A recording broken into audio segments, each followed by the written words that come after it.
and it's very hard to get these products from China essentially because they don't have trees there, so they're actually using most of the hemp they're producing, right? Like people like Bill almost have to try and glean the good stuff out of them because, you know, they'd rather make their own hemp buildings than import wood from us, right? You know, way more cost effective. Yeah. So I noticed you guys have been touching that stuff. I guess that's another benefit, right? It doesn't make you itch like the normal fiberglass. Yeah, unlike fiberglass. Yeah, you can roll yourself in touch it. it before, but you're right. There's no risk because it's all natural. And that's Not the the pretty throwaway, pink, but- is what we were told. I'm sorry? That was the throwaway. That's the stuff that they can't use to make other stuff that they use to make insulation. To make insulation. Yeah. I know that there's a company in Vancouver. It used to be called Hemp Town. Then it became HT Naturals. They made clothes for 15 years or so. They've gone out of the business of making clothes, but they're trying to build a factory in Saskatchewan. And the idea was that they would use Canadian hemp to make textiles. In their processing, they found out about, Jeremy, do you remember the name of it? Chemtel or something. That's an insulation. So I think that they've now put their money into making insulation, and they hope to make their living doing that as opposed to making textiles. So as far as Canada goes, we're still is nowhere as to making textiles. So Ted mentions China, and my store could not exist without China doing what they do. And I'm a total firm promoter of shop local, buy local, make local, etc.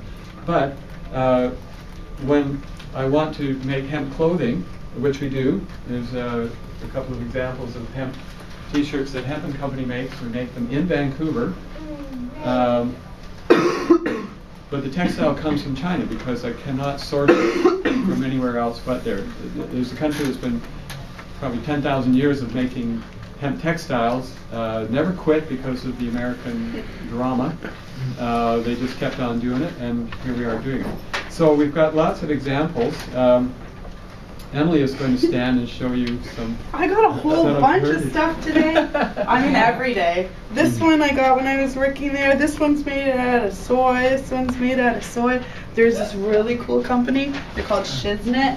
And they do this pen. And I don't remember where I put it. I think maybe it's in here. You just find it. It's so cool. Because they're a local company. And this is reversible. And it's so cool. And they picked these arbutus wood buttons off of the ground so that they didn't have to take any wood from the trees. And then really nice young woman in Victoria, and she also makes moon pads if you're interested, ladies, or if you have gentlemen you want to buy a woman something nice. Very soft and reusable menstrual pads. It's important. Clothing made by hemp is more durable and much more longer lasting than like polyester and cotton and all that. Gosh, I was hoping somebody would ask me that question. Would I say that? Yeah! It's probably, we reckon it's minimally 3 or 4 times more longer lasting than, if this was a straight cotton shirt. What about like going through the wash and stuff? Like will it shrink and fade softer? This has been washed many times. I don't know how old it is. This is all hemp. Everything I'm wearing is hemp. Nice hands, Belle. Thank you. Are those limited or what? I think it's limited. I gotta say, it does wear a little bit. Yeah, it's totally washable, pre-washed, pre-shrunk. The dyes stay in better because hemp has a more hollow fiber, and so the dye penetrates better, and so it's great because your clothes last longer, and so the color stays truer longer as well. So for the extra $1 or $2 that you might pay for a shirt, you're going to get like 3 or 4 times more wear of it. Polyester is, and nylons are made from oil products. So, there's your, what are we going to do here? We're going to buy an oil thing or not. If you're looking for natural fibers, cotton, of course, is very natural. The unfortunate thing with cotton is that it's become basically a GMO that uses roughly half of all agricultural chemicals are used to grow cotton. So you're into a whole bunch of chemistry if you're not getting organic cotton. So we of course recommend using hemp. These are hemp and organic Is that cotton. hemp fur? Yeah, this is from the hemp animal. Shame that somebody else had to die. Sustainable crop. I want to know what humane way of killing that animal. This is a hemp and cotton outer part, and it's made by a company called Nomads. And when we use the word company, we often think, oh, Ford and Chrysler. And, no, Chrysler went out of business. Big things, but a company can be pretty small. And this is one couple that live in the Kootenays. They live in the Nelson area. That's hemp fur? I'm going to ask Jeremy. No. Jeremy works for me too. Emily used to work for me. It's like You don't know what it is. I do know it's called Orlon, and it's you know what board is? I believe 70% recycled. It's all vegan. Okay, so it's a vegan and recycled.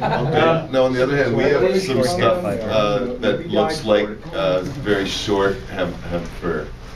Gail doesn't have the heart to cut it up, so we have it as a bed sheet right now. There you go. Jeremy's wearing a hemp and bamboo. Bamboo shirt. So that's bamboo, another product. I know we're sort of straying from the hemp thing, but in our store we're hemp and company, so you know where we're coming from. But over the last few years, a number of other natural products have started being used a lot, bamboo being one, soy being another one, which is a side product of making tofu. And The shirt behind you. yeah, the shirt behind me is soy. Yeah. And this is also made by Nomads, the couple from the Kootenays.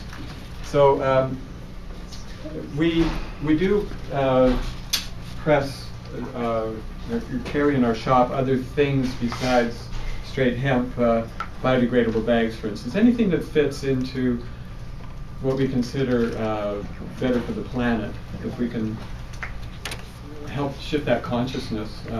We started 10 years ago. It was really difficult, I have to say. We're still considered a niche market, but it's growing and growing. We don't get quite as many people coming in and saying, "Oh, can I smoke the shirt?" Because, you know, I mean, if you want to use that, go ahead. We have heard it before. We just say, "Sure, go ahead." Come back tomorrow and buy another one. How's the time? Did you hear my warning? No. Oh, okay. I wasn't paying any attention to you. What's going on? Well, yeah, no, it's I'm warned? pretty. Okay, we're pretty there. Yeah. So, we are Hemp and Company. We just opened, we have 2 stores in Victoria that have been around for a while. On Lower Johnson Street, we've been there for 10 years, in Lojo, on Lojo. And about 4 or 5 years ago, we opened one in Vic West, right beside the Spiral Cafe on Crayflower Road. And just in July, we made a huge move, and we are now at the corner of Government and 4th Street, at 1102 Government Street. It's a big, big store.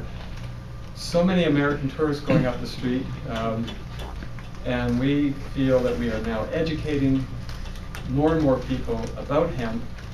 Even if they don't buy anything, they come in and they're, what the heck is this? And look at all these products that you can do from hemp. So that's part of what we want to do is education.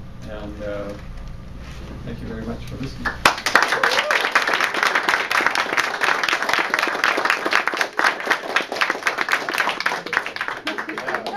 Thank you once again, Bill. Oh, you can't go yet.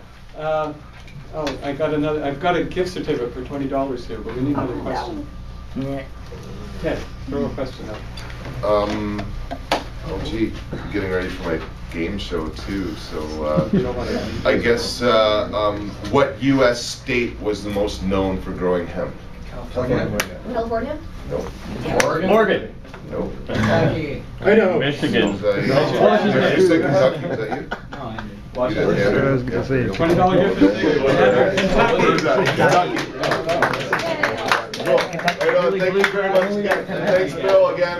Next week, I think I'm doing cannabis research, so I'm going to wing that one.